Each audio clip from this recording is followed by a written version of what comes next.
Okay, Tahitian tamure barbecue. We have this trailer. We're gonna start a little barbecue machine. So we figure out how we're gonna make this trailer work for a food trailer. Hey Kiki, yeah, te hoipa. What do you? Yeah. What do you? Kiki is the one will work on this trailer. Huh? Uh-huh. Uh-huh.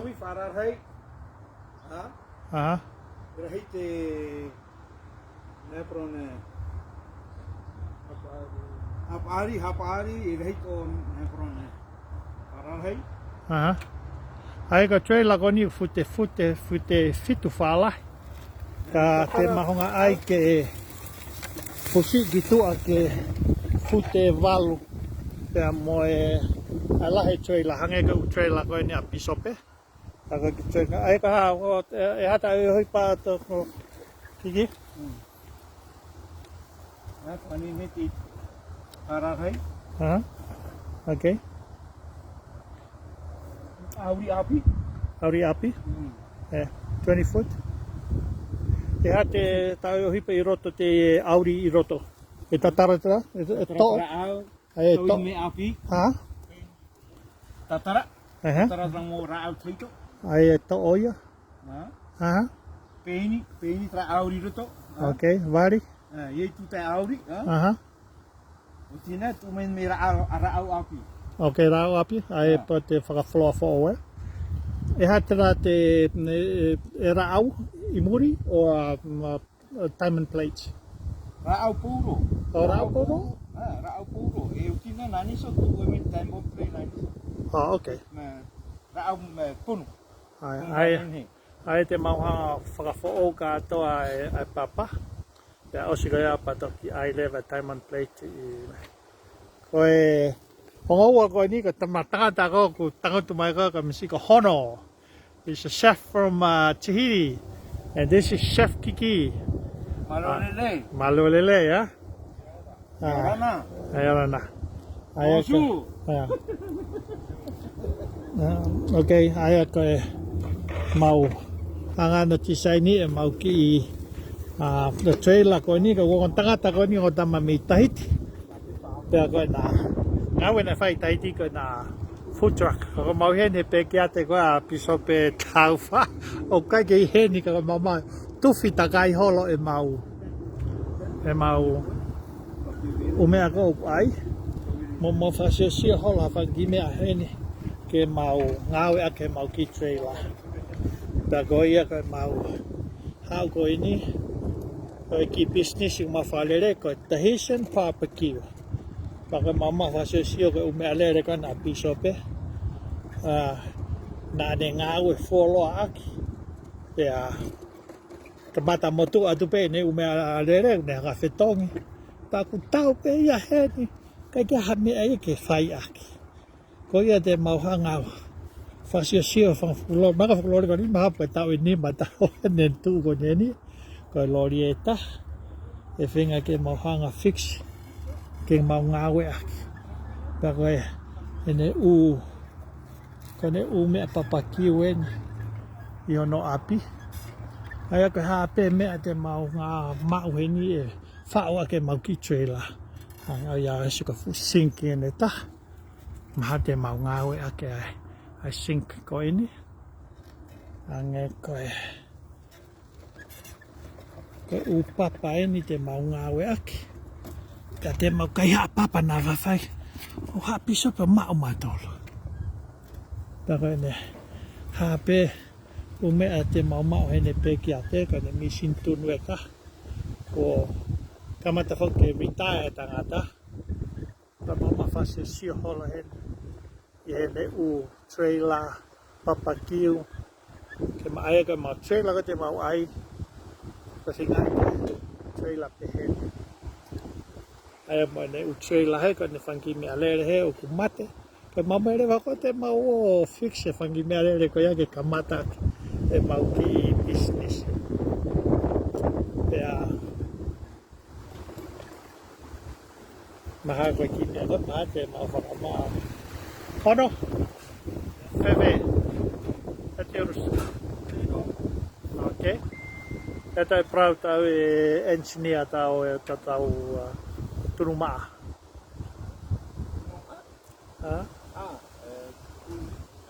Chicken. Pra frani so mai taiwa. Taiwa. Poulet. Ribs. Côte de porc. Ko hono na toki foki mai he maha koe ni mahina e ne ua e ne hao mei Tahiti. Ko talange i kanawa. Nā mai ki hena nofo heni ke mau ngāwe. Ko ngotangata koe ni. Koe nā ngāwe na whai Tahiti koe kuki. Ka koe mamai no whakasio holo. Koe hape mea mau heni e. Ngā hea ke mau. Mau e food trailer kona piso be. Ka koe suke where ai. Chunk atu mui. Hono, what is that? Sink. Sink? Sio yawe. Ngai mea ko ni te mau fufulu peo. Whenga i ke. Kiki? Oh. Mai tai rotara? Is that good? It's too small? So tau to tau. This one for the For the festival, okay. You can put outside. Okay. I can put inside. I wanted the misery. Okay. The misery. Okay. Fisherman? You have to make sure to hurry up before Bishop got here. You why?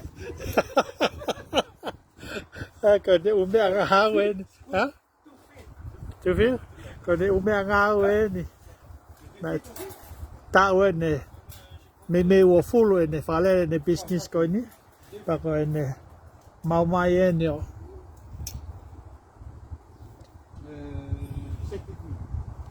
Se mai tai rồi tra? Sai? How about the warmer? The warmer good? Just clean it up, huh?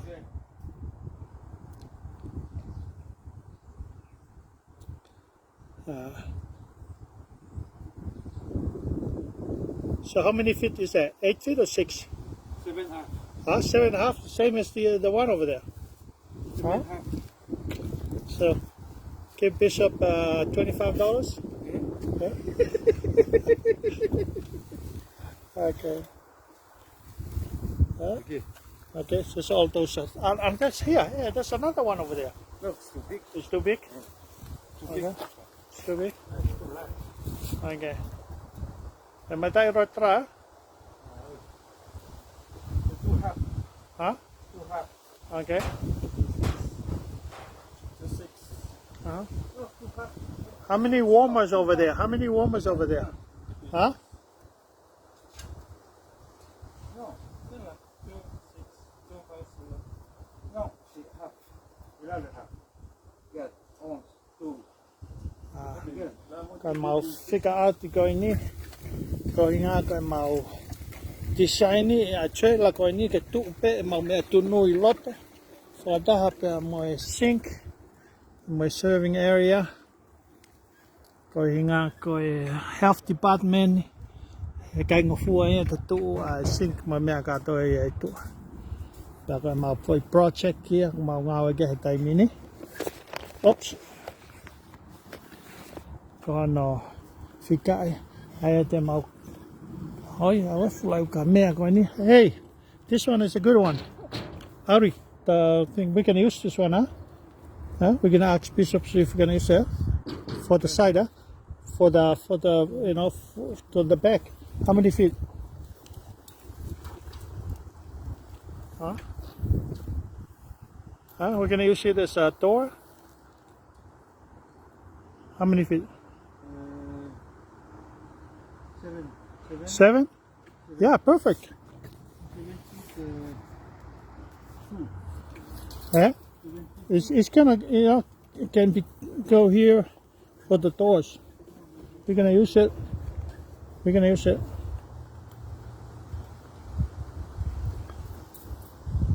No, over here in the back. Can be the barbecue. Can be. Huh? For the inside?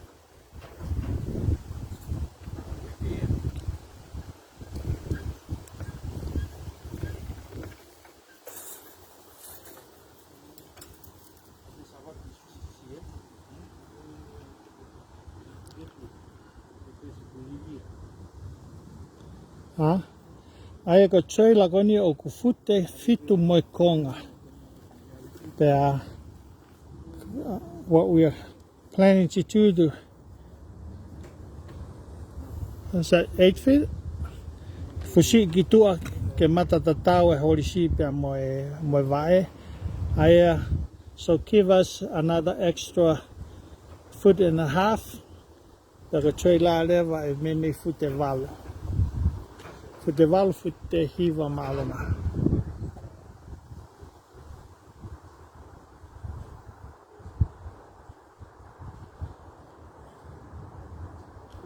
So is that okay?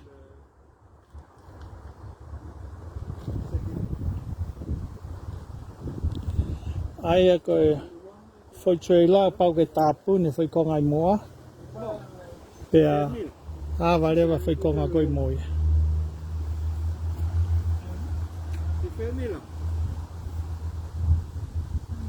E tāki katoa papa koe, whao papa fōu. Pea time on plate pea mo olonga. Non, c'est là. Non, c'est juste l'autre c'est côté mesure. C'est réparé, hein. 7,5, hein. Koia, te mau whenga ke mau hanga document. Ai whao kone e mau ki trailer. O mō tolu koe nā ko. Mō saia he whalere koe ai business kone tunu moa. Koe ngahi u trailer koe ni tu koe ni moini koe. Mau mai o shopping I pia e mau material. Koe machine tunu koane nia. Machine koe ni. Ai e whakaukau ke mau. Oga pau e. He mai pisope ke mau whātau. Ai machine tunu koane koe ni. Kai ke atola e kai mini koe toki. Ka mata pe business I. So everything okay? Aki?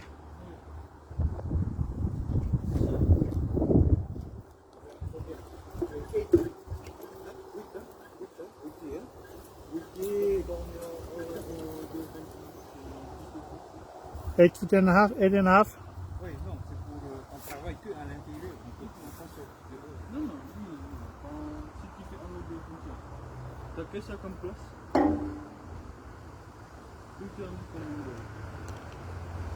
So we can push the machine outside or we just leave it inside.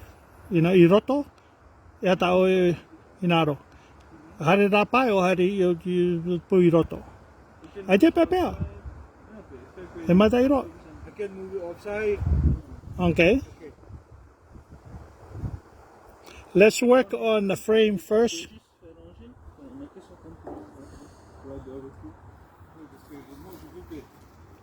On travaille sur la route, hein? Quand tu es sorti dehors, on reste dedans, on prend les machins, les pliés, les plaques, on c'est fini. Il faut qu'il y ait un espace pour toi et un espace pour moi.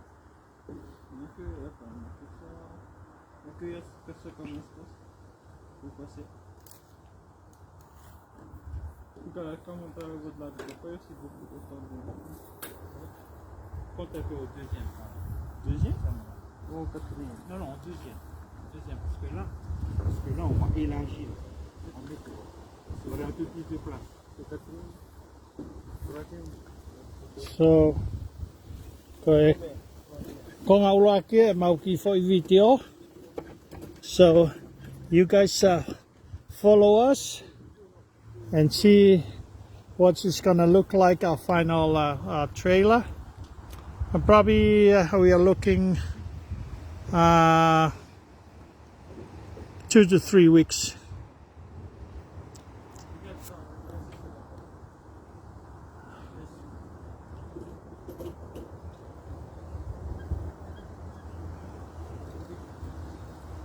Okay, Malapito, follow us for our next video.